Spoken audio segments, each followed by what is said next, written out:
Hi, Shemai Sitahi Kraisoi, Chris Dewey. What's cracking, boys, girls, ladies, and gents? Today we have something special for you.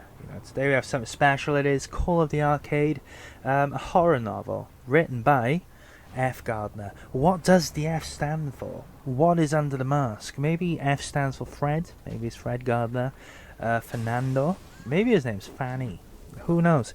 But we've got Call of the Arcade. I've read through this. I read through it in one sitting, and I did originally record myself, speculating about how the book would be. And to be honest, my speculations weren't that wrong. To be honest, I came across as quite, it was back when we were going through our heat wave, and I was out for blood. So without further ado, let's get into a too long didn't read. They'll round up of this book. So, before I do actually get into the too long didn't read, the back of the book says, a sci-fi horror novel about the most mysterious arcade game ever made. Two friends travel to an arcade in downtown Chicago, which they suspect may contain a haunted arcade machine from urban legends. Polybius. Unknown horrors await them as they inch ever closer to the truth behind the sinister arcade game. But yeah, that's basically the story. So let's get into the too long didn't read. So to summarise this book, it is better than Call of the Crocodile. I didn't expect that, but the book is actually quite a bit better. Maybe it's because the premise, the themes in Call of the Crocodile, but this book genuinely is a lot better. It's not amazing, you still got the whole problem of the two children, Mark and Johnny. Yes, it's a sequel from Call of the Crocodile. It's Pete's friends. You got Mark and Johnny. They do speak like adults, and they do speak as if they're in a relationship. And I suppose one thing that might get under your skin is, do you know when Pete burnt down Dracula's castle after America bought it and moved it to Chicago? Well, they refer to that as Chicago's 9/11. So yeah, it is a bit. It's I don't know. I don't want to say it's on the notes. I just think, ooh, don't say that. Because, in all honesty, if America stole somebody's castle and then burned it down, how does the castle get burned down?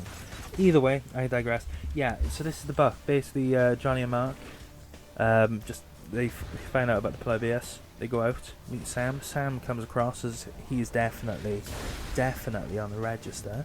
But he's also after the Polybius. The Polybius? It's an arcade game. He's after the Polybius. And he basically buys it off Bob. It's just, well, I'm not going to spoil it, but he buys it off a man called Bob, and that's really where the story goes. And in all honesty, the concept, the themes in this book are quite interesting. Like I said, it's always a mixture of literature and the paranormal boards from 4chan. If you go on both boards, you're really going to enjoy the book at the end of the day. And that's the thing, I enjoyed the book. I didn't expect to enjoy the book, but I actually did.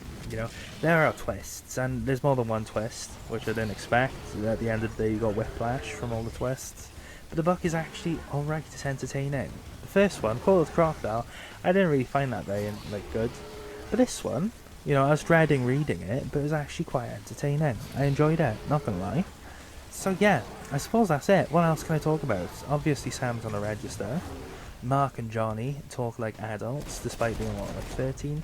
There is no pseudo-intellectual in this one. None of them go on random tangents about the Greek classics, which is a breath of fresh air. My days, Gardner, what are you doing?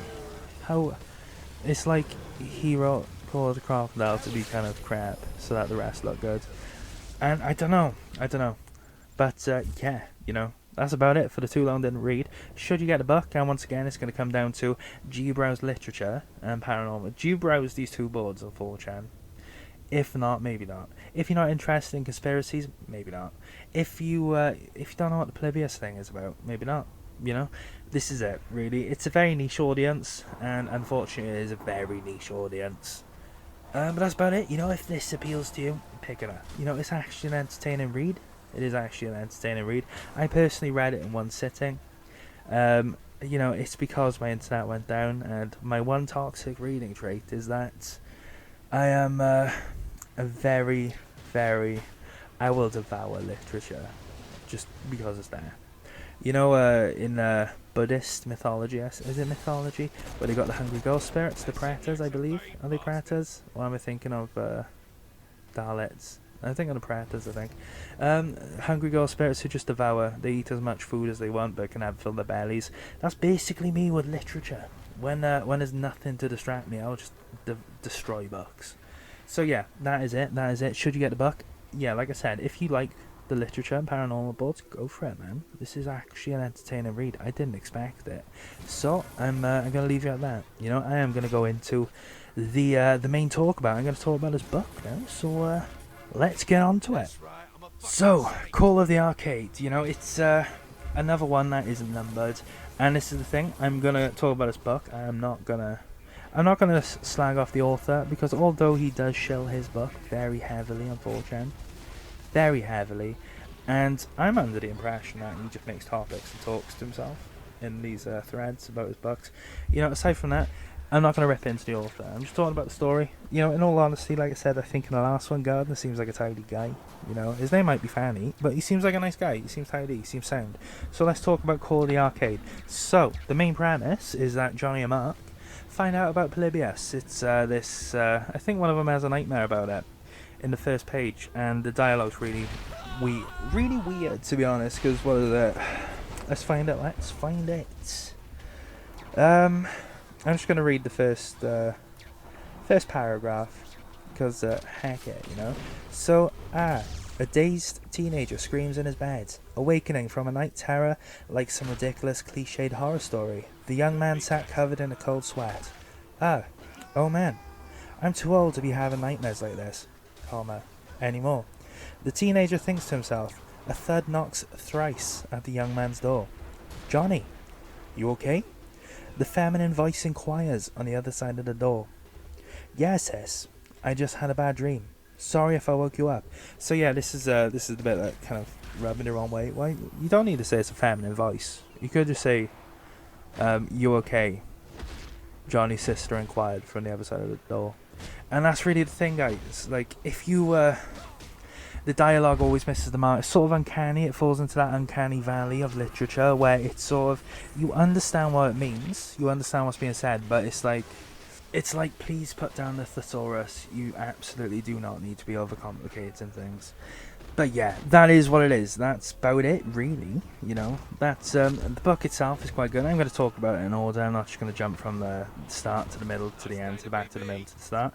It is, it's all right. So yeah, you get Johnny waking up, and that's about it, really. He wakes up, he goes back to sleep. I think has a nightmare about Polybius or a machine. I don't know if it's I think it is Polybius. I think it's specified. And yeah, so then that's about it. So the kid comes downstairs, he's with his mum, he's not dressed for school. And the mum's like, yo bro, why, how come you're not dressed for school then, pal? And he's like, well, it's a holiday, you know? It's like the old 9/11, innit? No, actually, I don't think they specify what's wrong. I don't think they specify because it's meant to be like, ooh, that's a nice twist. They don't specify it's a holiday. They don't specify that it's Chicago, September the 11th. But either way, the boy has the day off, so he meets up with his friend called Mark. Hey Mark, that guy. And they're both Pete's friends. I don't know if, because for me personally, I wasn't expecting this book to relate to Call of the Crocodile in the slightest. So I was like, oh crap, it's them two boys. It is them two boys. Who they be? They be that. So yeah, you got Mark and Johnny. They're like, boys, let's go to the arcade. Let's go. This could be fun. And I can't remember specifically if they know the Polybius thing is there, or if they just go in because, like, why not? Arcades are cool. So they go to the arcade, and there's a guard. There's a security guard. The guard's quite odd. You know, I honestly did think that it's going to be revealed that these are men in black, because this book actually talks about, like, alien conspiracies quite a lot. The ones that I'm interested in anyway, like Project Bluebeam, all that stuff. I'm like, oof, I like that stuff. But they don't. But then they bump into a man called Sam. He's got this ugly Hawaiian t-shirt on, this stupid looking tie. And Sam is definitely, without a doubt, on the register. And if you know what I mean, then you know. But he's on the register. He is shifty, he is weird, and he's like a child, but he's probably like 40, and it's quite strange. So he's talking to these two young boys. And yeah, they just talk briefly about Polybius, they talk about conspiracies and all that stuff, and then he just sort of skips. He skips down the corridor, down the hallway, towards a staircase. Now, I forgot to say, at some point, some kid starts grilling Mark and Johnny, because Pete supposedly died in when he burnt down Dracula's castle. So one of the kids just chins him, he just batters him, well, he knocks him out. He just punches him. He's a one punch man all of a sudden, and then they do a runner because they're like, "Ooh, we're fighting in an arcade." You know, it's like, surely, gosh, just pull out a gun or something. Don't pull out a gun. Do not do that. That was a joke. But yeah, this is it. So then they follow Sam. They follow Sam down these stairs, and it's like a creepy. It is quite odd. There's like a set that's meant to look like Area 51, which I did enjoy. I don't know if it's intentional or not, but it's like, ooh, it's like written to be like, oh, is this where they filmed Area 50? No, not Area 51. The moon landing is what I'm on about. It's meant to be like the moon landing, and it's like, oh, is this where they filmed the moon landing? Because once you figure out that this guy likes conspiracies, it's interesting trying to see them in his writing, but no. But an alien comes out of nowhere. An alien. Now this alien, he's not really described very well. In my mind, he looks like Mike Wazowski from Monsters Inc. You know, Mike Wazowski. That guy. I said it like the Slug Woman, and I did a really bad impression. But who's the wuss? Mark. Mark runs away because he's a wuss. So then it turns out Sam's actually in this alien suit, and he's just being a bit of a douche. And that's Sam's thing, he's a douche. But yeah, so they sort of come out, and then it's like, oh, should we just go check out the Polybius thing? And they're like, yeah, go on. So they go out, and there's this arcade cabinet. It is quite clearly, well, I don't know if it's quite clear. I'm under the assumption Polybius would have been written on the top of it. So they go in, and this is really where they meet Bob. Now Bob, he's an odd sounding fella. He's wearing like a shirt with jeans, so he's dressed a bit like one of them pickup artists, like the bad ones, all the really toxic ones. That's all I can assume he's dressed as. Maybe he's like got like some ugly sequins on it. Who knows? But he's dressed like this, and he's got. It's revealed that Polybius sort of shows you something. Once you complete the game, it shows you something that really messes with your mind. And I think this is where it's revealed that Sam's brother, you know Nancy Sam on the register, Sam the guy with the Hawaiian t-shirt that the boys are hanging out with right now, his brother played the Polybius machine, and he unfortunately game overed himself afterwards because he couldn't cope with what he had seen. And he's super salty about it, because Sam is like, he's a smooth brain. He has the smoothest of brains. You could just ice skate on that bad boy forever. But he's like super masochistic. He's like, I wanna suffer. At one point he gives himself PTSD just because he wants to suffer. But then he sort of gets over it, and it's like, bro. So he wants to see what pushed his brother to game overing himself. And so as a result, I forgot to say, you know the Ouroboros? You're probably not going to read Call of the Crocodile. But at the end of Call of the Crocodile, there was a cult, and they have the Ouroboros thing, like a snake eating his bum. So this guy's carved this now into his chest. So he tears open his shirt like he's on the register. He's exposing himself to two young boys. But he got the Ouroboros. He's part of that cult. So Bob, now I'm under the impression he looks like the Wimpy Man. I'm under the impression that he looks like a Hanna-Barbera cartoon. He probably does. So what happens is, Sam is this super weird nut job with a lot of money, so he buys what he thinks is the USB containing, it's referred to as a live stream a lot. A live stream into like hell. Yeah, that's a pretty big thing. I don't know why I didn't say that. But it contains that. And he buys what he thinks is this USB, and he does a runner. He goes to leave. So there's this real big thing, because Sam reveals that he plans on live streaming this so everybody can see it and game over themselves, because he's a lovely chap. So the Wuss has done a runner, Mark has done a runner, Johnny goes out and catch up with this guy. So then they're upstairs in the main arcade floor. He sees the strange security man. And he's like, yeah, that's the guy, he's dodgy, go grab him. And they do. They tackle Sam to the floor. He whaps out a bottle of pills. He takes one, and it turns out these are Goliath pills. And they are an American experiment, which sort of just makes you turn into the Hulk. So Sam now is the Hulk, and he's just battering these guys. And what happens next is that, I think it is, what's his name, Mark? No, not Mark, Johnny. These characters are just carbon copies of each other, please bear with me. You get Johnny, who finds a taser, like a weird taser gun from one of the security guards. He shoots Sam. Sam is downed. Mark comes along with like he just punches the man in the face, and then it's sort of like, well done boys, you saved the world. You saved the world. So Bob comes up behind Mark. No, not Mark, Johnny. Like I said, please bear with me.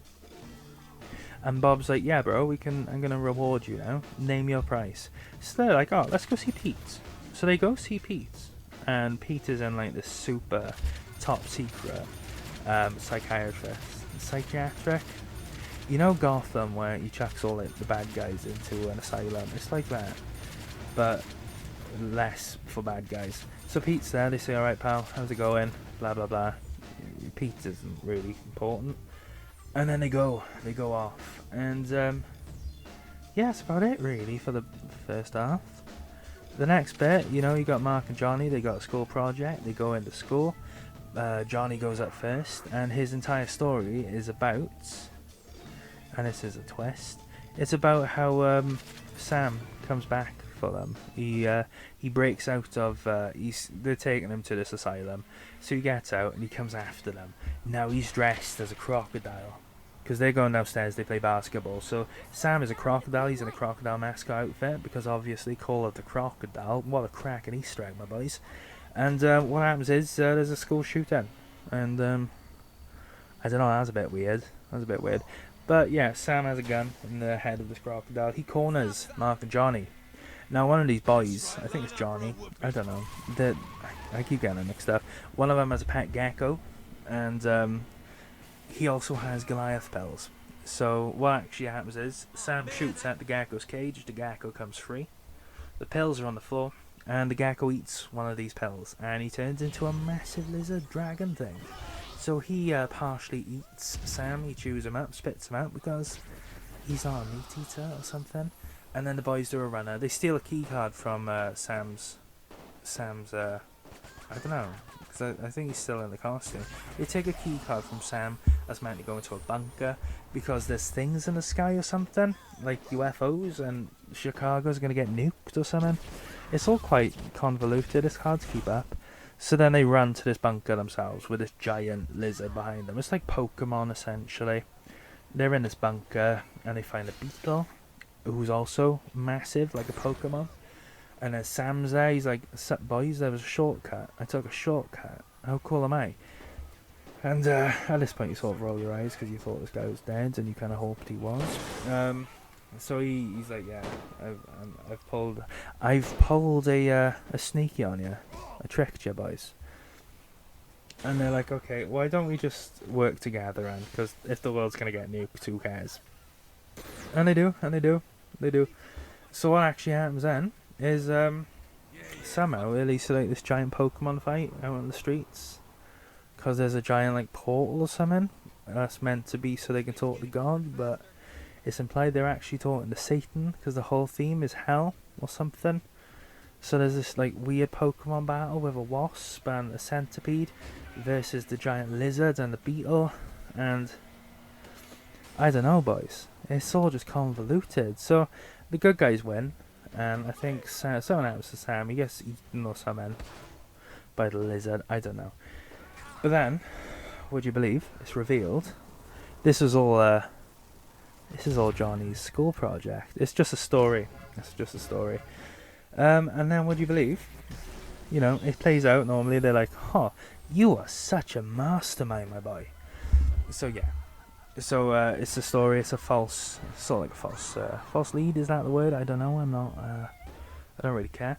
So then they read this, they finish up the stories, they go downstairs, watch basketball or something, and lo and behold, it happens again, I think it happens again. Something like the mascot keeps staring at him and he approaches him, and then I think it's Sam, but then he's sort of brought into this hellscape, this weird like hell depiction of hell, and it was revealed that something like Mephiston, he's like this demon, and he's like trying to get Johnny to give up his soul or something.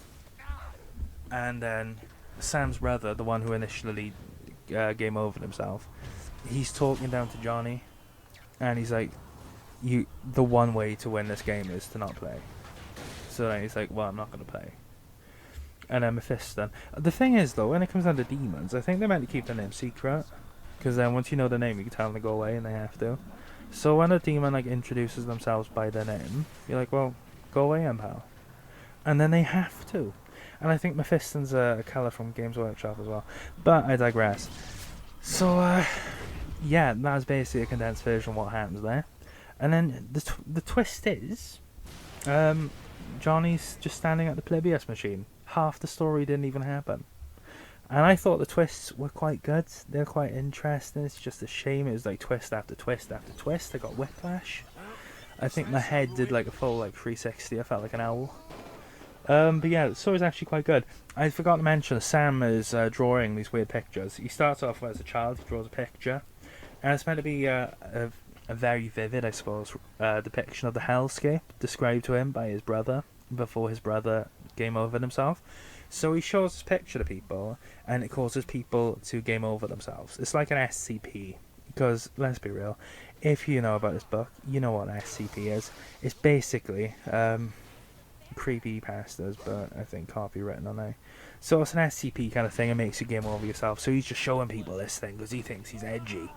I suppose he is actually edgy. So he shows this child this thing at a birthday party, and then he shows his mum the picture. So they both game over themselves, and that's sort of the thing. Sam shows, I believe, the people in the armoured truck taking him to the asylum. He shows them the picture, and they game over themselves. That's how he gets away.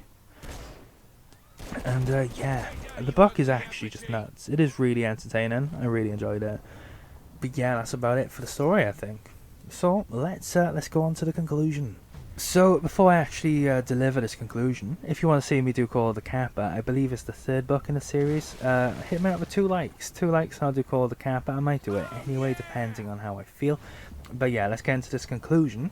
Do I recommend this book? And I'm going to say no. Not if you don't browse 4chan, and even then, not if you don't browse both literature and paranormal boards.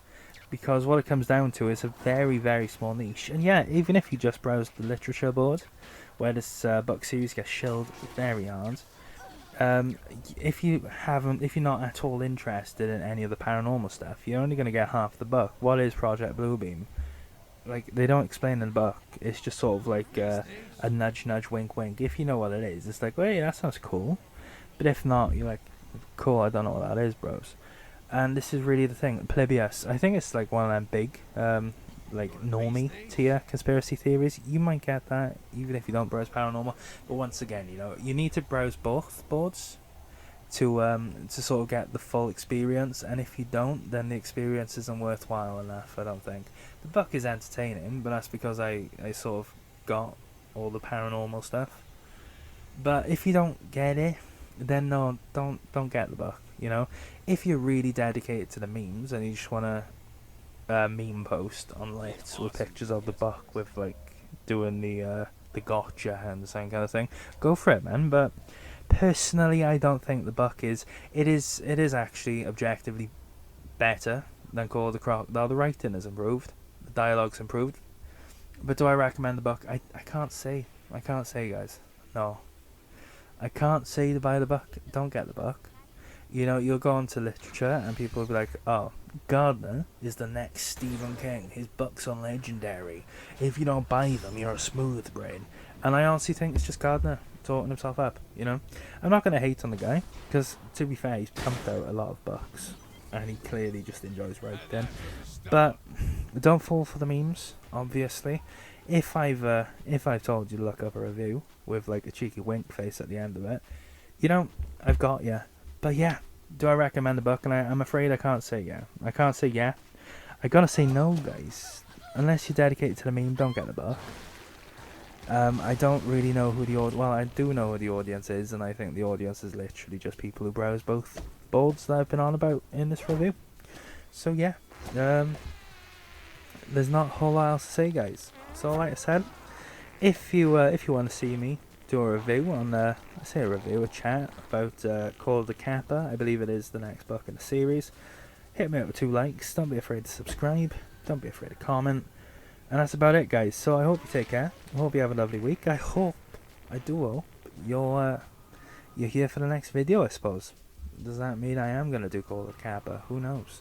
But yeah, you know, take care, guys. Thanks for watching. Au revoir.